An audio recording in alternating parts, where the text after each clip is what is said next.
Sir Pawan చెప్పు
కన్న తల్లికి మంగళారతులు గలగల గోదారి కదలిపోతుంటేను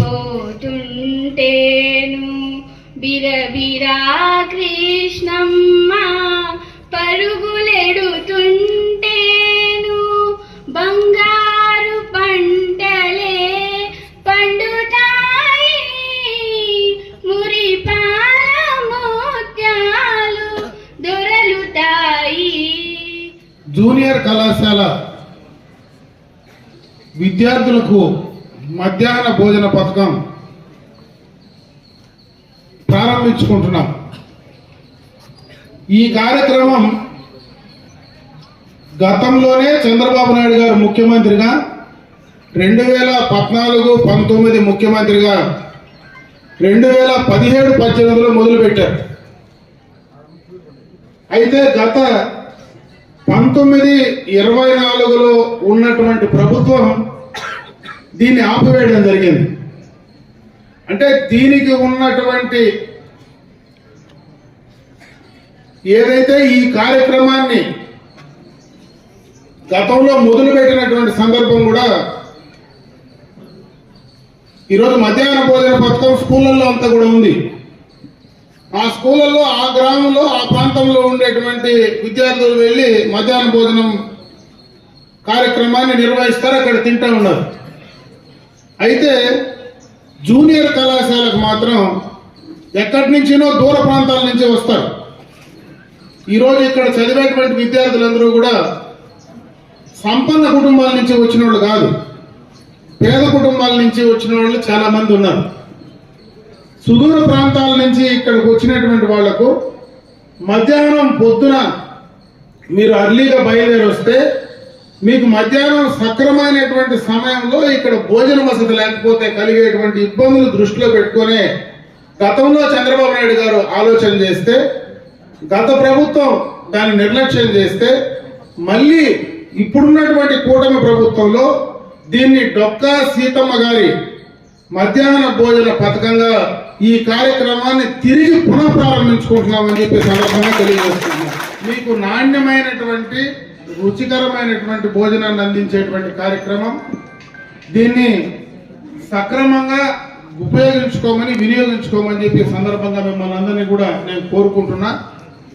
ఈ యొక్క మధ్యాహ్న భోజన పథకాన్ని సక్రమంగా నిర్వహించడంలో అధికారులు కూడా మీరు ప్రత్యేకమైనటువంటి దృష్టి పెట్టమని చెప్పి నేను ఇక్కడ ఉన్నటువంటి ఉపాధ్యాయులు కానీ ఈ యొక్క మేనేజ్మెంట్ కూడా నేను వాళ్ళందరికీ కూడా తెలియజేసుకుంటున్నా.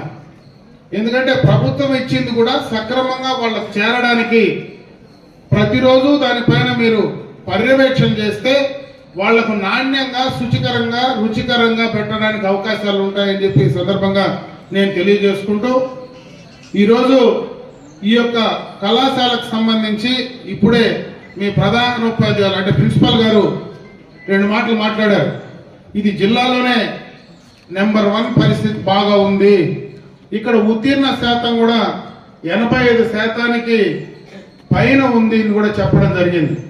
ఈ కళాశాల ప్రాంగణంలోకి వస్తానే ఈ అట్మాస్ఫియరే బ్రహ్మాండంగా ఉంది. ఎందుకంటే పచ్చని చెట్లు, మీకు కావాల్సినటువంటి అన్ని సౌకర్యాలు, ఇక్కడ ఉన్నటువంటి మరి ఉపాధ్యాయులు, అంటే ఇక్కడ మీకు పాఠాలు చెప్పేటువంటి ఉపాధ్యాయులు అన్నీ కూడా పూర్తి స్థాయిలో మీకు అన్ని రకాలుగా కూడా వసతులు ఉన్నాయి. కాబట్టి దీన్ని మీరు సక్రమంగా ఉపయోగించుకోండి. ముఖ్యంగా ఇక్కడ టెక్నికల్ కోర్సెస్ కూడా ఎక్కువ ఉన్నాయి. ఆ టెక్నికల్ కోర్సెస్ పైన మీరు ప్రత్యేకమైనటువంటి దృష్టి పెట్టండి.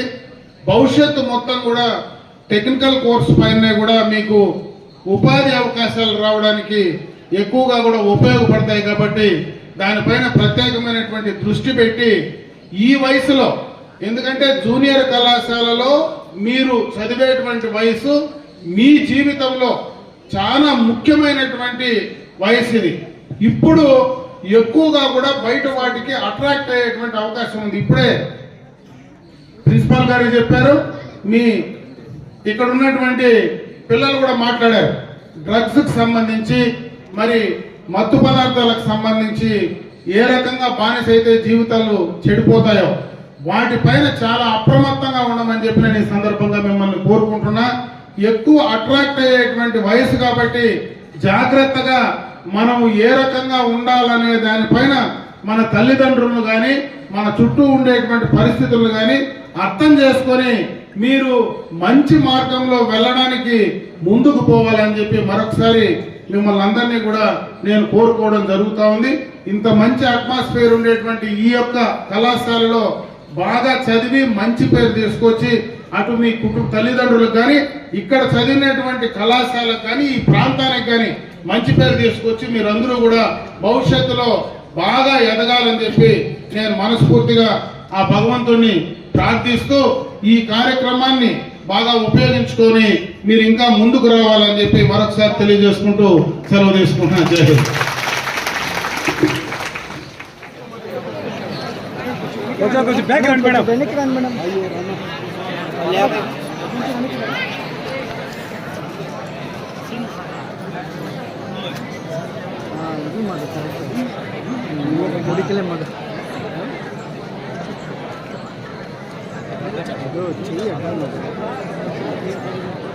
ఓకేనా?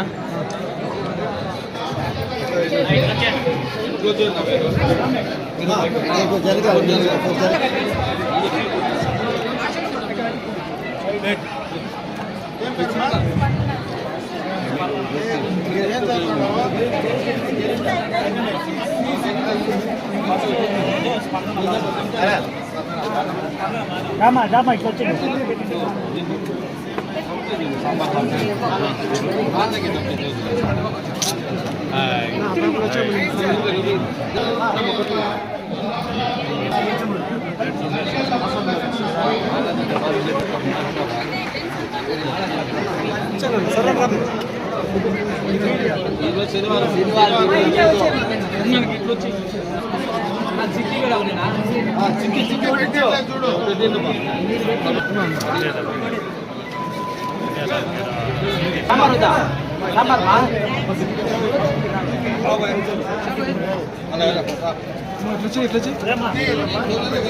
ఇట్లా